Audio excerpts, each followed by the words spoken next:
మరియు టీపీసీసీ అధ్యక్షుల పిలుపు మేరకు హుజురాబాద్ నియోజకవర్గం కాంగ్రెస్ పార్టీ నియోజకవర్గ ఇన్ఛార్జ్ ప్రణవ్ ఆదేశానుసారం జమ్మికుంట మున్సిపాలిటీ పరిధిలో పట్టణ కాంగ్రెస్ అధ్యక్షులు సుంకరి రమేష్ ఆధ్వర్యంలో జై బాపు జై సంవిధాన్ రాజ్యాంగ పరిరక్షణ పాదయాత్రలో భాగంగా 17, 18, 19, 20 వార్డులలో పాదయాత్ర చేయడం జరిగింది.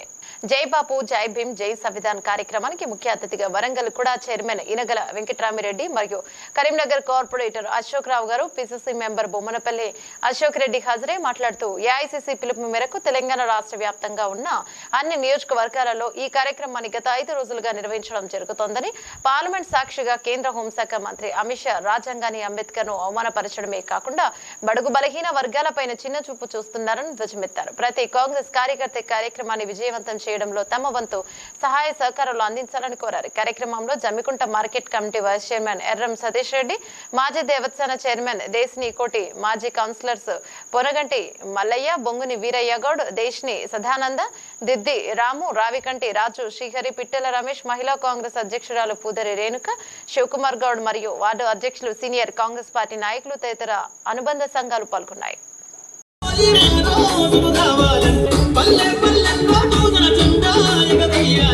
అందరి కోసం జనముల జెండను సంపన్న వర్గాలన్నీ బహుజన పట్టు చూడాలో, పల్లె పల్లెల్లో బహుజన జెండా ఎగరయ్యాలో.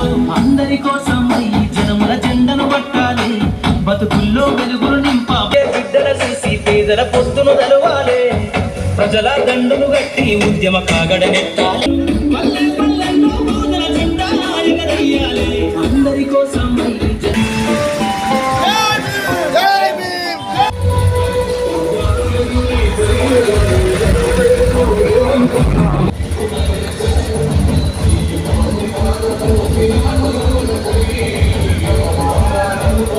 జై భీమ్ జై సంవిధాన్ అనే ప్రోగ్రామ్ని మనం కాంగ్రెస్ పార్టీ చాలా ప్రతిష్టాత్మకంగా తీసుకున్నది.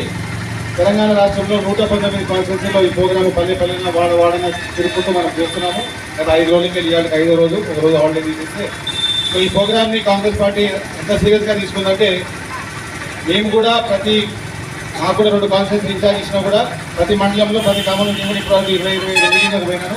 ఎందుకంటే అంత సీరియస్గా దీన్ని తీసుకుంటున్నాను కనుక మీరు కూడా దీన్ని అధ్యక్ష చేయకుండా అందరూ కూడా పాల్గొని దీన్ని సక్సెస్ చేయాలని చెప్పి కోరుకుంటూ, ఇప్పుడు మిత్రులు చెప్పినట్టు గత 10 ఏళ్ళుగా బీజేపీ అధికారంలో వచ్చినాక ఈ రాజ్యాంగాన్ని పక్కతో పట్టిస్తూ రాజ్యాంగాన్ని మార్చడానికి, బడుగు పలిగిన వర్గాలకి అయితే రిజర్వేషన్స్ ఉన్నాయో అది కూడా మార్చడానికి చాలా ప్రయత్నాలు చేస్తున్నారు. ఎందుకంటే స్వాతంత్రం తెచ్చిన బాపునే ఎవరైతే చంపినరో ఆ గాడ్ సైన్ ఇప్పుడు భగవంతుడు అని చెప్పి బీజేపీ వాళ్ళు ప్రచారం చేస్తున్నారు. దాన్ని అరికట్టుకోవాలంటే అదే రాజ్యాంగాన్ని రాసిన బాపుని, మన అంబేద్కర్ గారిని కూడా మన పార్లమెంట్ సాక్షిగా అమిత్ షా గారు చాలా అవమానించినారు. ఆ రోజుకెళ్ళి మొదలుపెట్టుకొని కాంగ్రెస్ పార్టీ ఉద్యమాన్ని తీవ్ర స్థాయిలో దేశవ్యాప్తంగా చేస్తున్నారు. అయితే ఈ మధ్యకాలంలో బీజేపీ కూడా పోయిన ఎలక్షన్లో 400 సీట్లు వస్తే మొత్తం రాజ్యాంగాన్ని మార్చామనుకున్నారు. ప్రపంచంలో అతిపెద్ద రాజ్యాంగమైనది మనది. మన అంబేద్కర్ గారు రాసిన రాజ్యాంగం ప్రపంచంలోనే మంచి ఒక రాజ్యాంగం. దాన్ని తప్పుదో పట్టిస్తూ బడుగు బలిగిన వర్గాలకు రిజర్వేషన్ రాకుండా, ఉద్యోగ అవకాశాలు రాకుండా, ఉద్యోగ అగ్రవర్ణాలకే సపోర్ట్ చేసుకుంటే బీజేపీ రోజు రాజ్యం వచ్చింది. మన దుర్గేశ్వర ఇక్కడ మన ఎంపీ గారు కూడా అదే పార్టీకే గెలుచుకున్నారు. ఇవన్నీ కూడా మనం ఇప్పుడు కష్టపడి వచ్చే 2-3 సంవత్సరాలు కనుక బీజేపీని అడుగకపోతే మనసారి మళ్ళీ ఈ రాజ్యాంగం ఉండదు, మనకి రిజర్వేషన్లు ఉండవు, మనం ఇంకా వెనకబడిపోతాం. రాజ్యాంగ నిర్మాత అంబేద్కర్ గారిని అవమానించడం, రాజ్యాంగాన్ని అవమానించడం, వారి పేరు మార్చిపోయేలాగా కుట్రలు కుతంత్రాలు చేస్తున్న తరుణంలో ఈ స్వాతంత్రం ఎలా వచ్చింది, స్వాతంత్రం కోసం ఎవరు పోరాడారు, మహాత్మా గాంధీ గారు పోరాడారు. అలాగే ఈ రాజ్యాంగం పవిత్రమైన, ప్రపంచంలోనే పవిత్రమైన ఈ రాజ్యాంగ రచయిత మరి అంబేద్కర్ గారు.